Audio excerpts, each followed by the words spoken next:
Dr. Neba, Professor Hayes, Governor Stevenson, Mr. Meany, distinguished guests, ladies and gentlemen, I accept your nomination, and I am proud of it.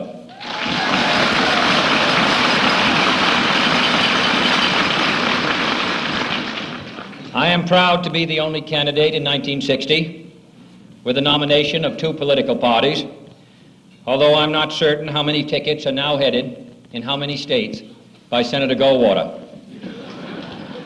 We had an interesting convention at Los Angeles, and we ended with a strong Democratic platform, which we called the Rights of Man.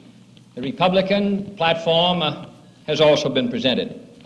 I do not know its title, but it has been referred to as the power of positive thinking.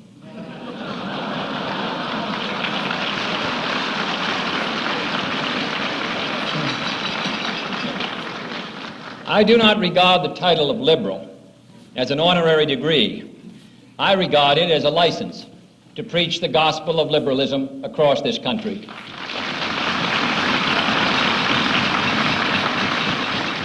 But I think you know why this title could be conferred on my candidacy. Just before you met, a weekly news magazine with wide circulation featured a section entitled Kennedy's Liberal Promises, and described me, and I quote, as the farthest out liberal Democrat around, unquote. While I am not certain of the beatnik definition of farthest out, I am certain that this was not intended as a compliment. And last week, as further proof of my credentials, a noted American clergyman was quoted as saying that our society may survive in the event of my election, but it certainly won't be what it was. I would like to think he was complimenting me, but I'm not sure he was.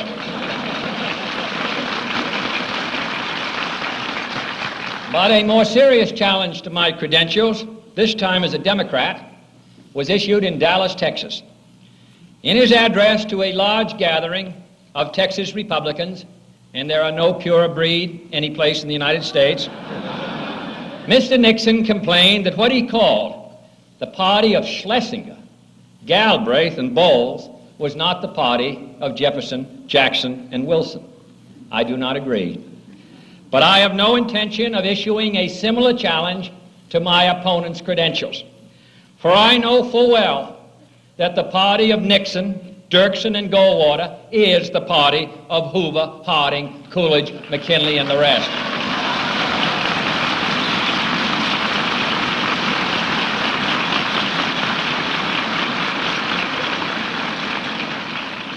The final proof is the old political adage that you can tell a friend by the enemy that he makes. And by this standard, you and I are the closest of friends. For Mr. Nixon and Mr. Dirksen and Mr. Mont and Mr. Goldwater don't like my liberal policies, I'm glad to say, any more than they do yours. They are fighting a rearguard action against the 20th century, and they fear that our time is coming and theirs is going. I do not mean to say that the fight is wholly between the Democratic and the Republican parties. Those of you who are here tonight are proof of the fact that some of the best friends that the Democrats have are not in the Democratic Party.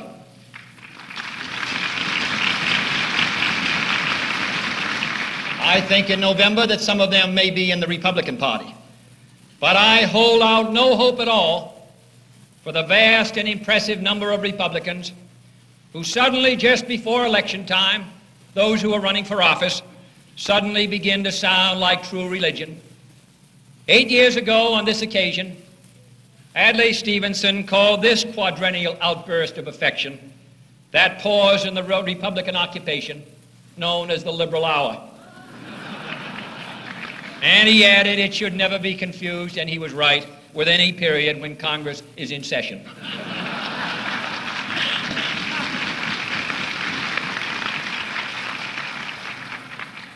What do our opponents mean when they apply to us the label liberal?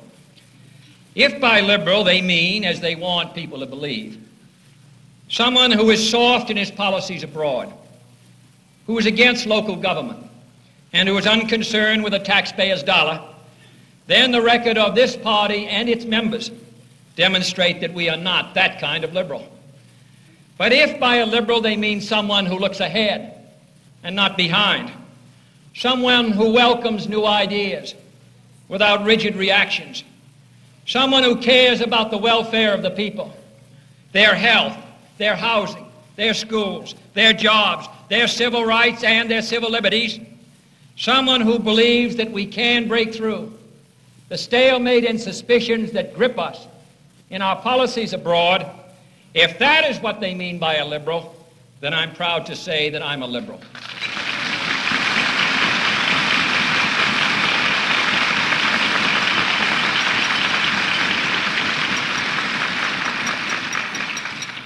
But first, I would like to say what I understand the word liberal to mean, and explain in the process why I consider myself to be a liberal, and what it means in the presidential election of 1960.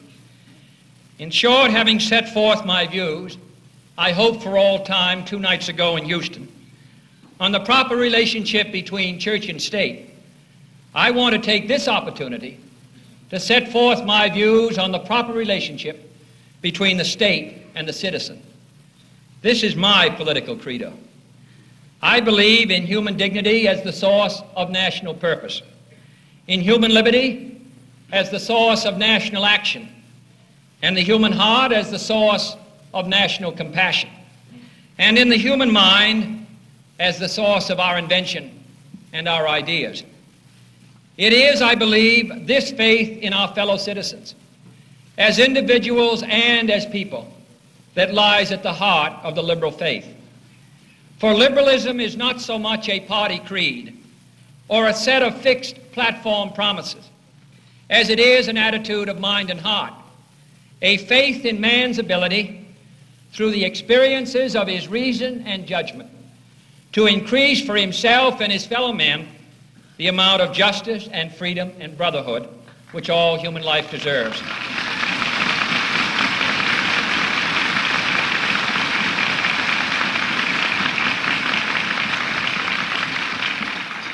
I believe also in the United States of America, in the promise that it contains and has contained throughout our history, of producing a society so abundant and creative and so free and responsible that it can not only fulfill the aspirations of its citizens, but serve equally well as a beacon for all mankind. I do not believe in a superstate. I see no magic to tax dollars which are sent to Washington and then returned. I abhor the waste and incompetence of large-scale federal bureaucracies in this administration as well as in others. I do not favor state compulsion when voluntary individual effort can do the job and do it well. But I believe in a government which acts, which exercises its full powers and its full responsibilities. Government is an art and a precious obligation. And when it has a job to do, I believe it should do it. And this requires not only great ends, but that we propose concrete means of achieving them. Our responsibility is not discharged by an announcement of virtuous ends. Our responsibility is to achieve these objectives with social invention, with political skill, and executive vigor. I believe for these reasons that liberalism is our best and our only hope in the world today.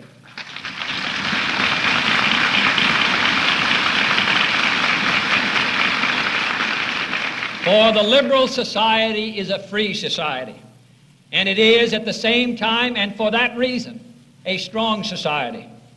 Its strength is drawn from the will of free people committed to great ends and peacefully striving to meet them.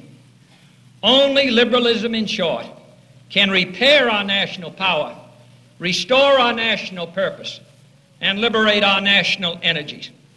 And the only basic issue in the 1960 presidential campaign is whether our government will fall in a conservative rut and die there, or whether we will move ahead in the liberal spirit of daring, of breaking new ground, of doing in our generation what Woodrow Wilson and Franklin Roosevelt and Harry Truman and Adlai Stevenson did in their time of influence and responsibility.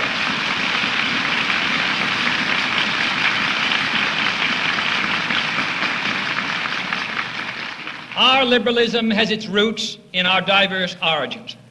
Most of us are descended from that segment of the American population which was once called an immigrant minority. Today, along with our children and grandchildren, we do not feel minor.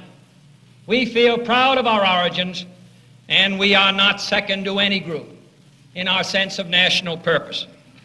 For many years, New York represented the new frontier to all those who came from the ends of the earth, defying new opportunity and new freedom. Generations of men and women who fled from the despotism of the czars, the horrors of the Nazis, the tyranny of hunger, who came here to the new frontier in the state of New York. These men and women, a living cross-section of American history, indeed a cross-section of the entire world's history of pain and hope, made of this city not only a new world of opportunity, but a new world of the spirit as well. Tonight we salute Governor and Senator Herbert Lehman as a symbol of that spirit.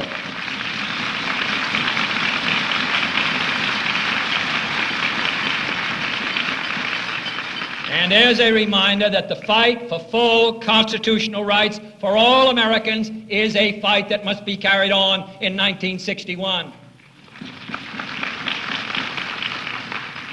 Many of these same immigrant families produced the pioneers and builders of the American labor movement.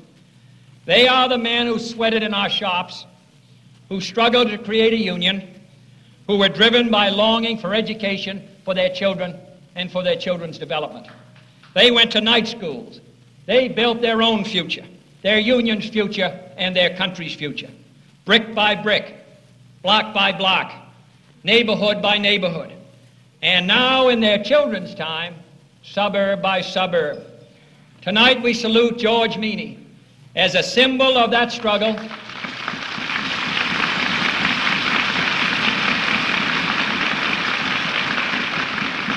and as a reminder that the fight to eliminate poverty and human exploitation is a fight that goes on in our own day. But in 1960, the cause of liberalism cannot content itself with carrying on the fight for human justice and economic liberalism here at home. For here and around the world, the fear of war hangs over us every morning and every night. It lies expressed or silent in the minds of every American. We cannot banish it by repeating that we are economically first or that we are militarily first, for saying so doesn't make it so. More will be needed than goodwill missions or talking back to Soviet politicians or increasing the tempo of the arms race. More will be needed than good intentions, for we know where that paving leads. In Winston Churchill's words, we cannot escape our dangers by recoiling from them.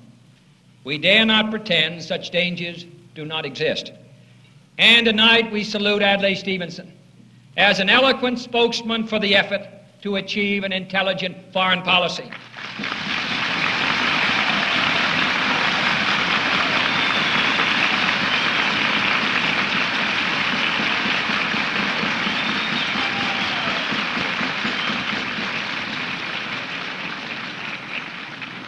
Our opponents would like the people to believe that in a time of danger, it would be hazardous to change the administration that has brought us to this time of danger.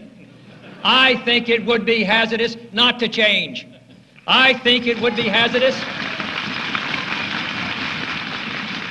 to continue 4 more years of stagnation and indifference at home and abroad, of starving the underpinnings of our national power, including not only our defense, but our image abroad as a friend. This is an important election. This is an important election, in many ways as important as any in this century. And I think that the Democratic Party and the Liberal Party here in New York, and those who believe in progress all over the United States, should be associated with us in this great effort.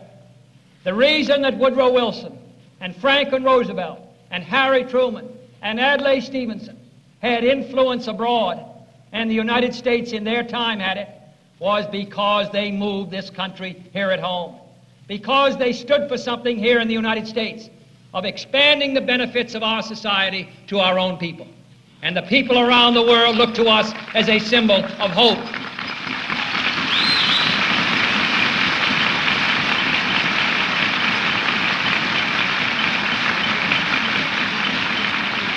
I think it is our task to recreate that same atmosphere in our own time.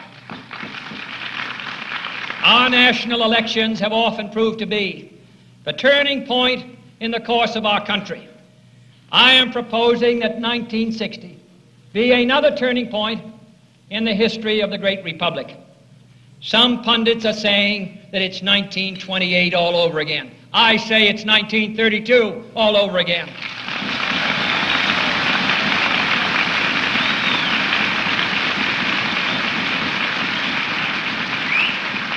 I say it is the great opportunity that we will have in our time to move our people and this country and the people of the free world beyond the new frontiers of the 1960s.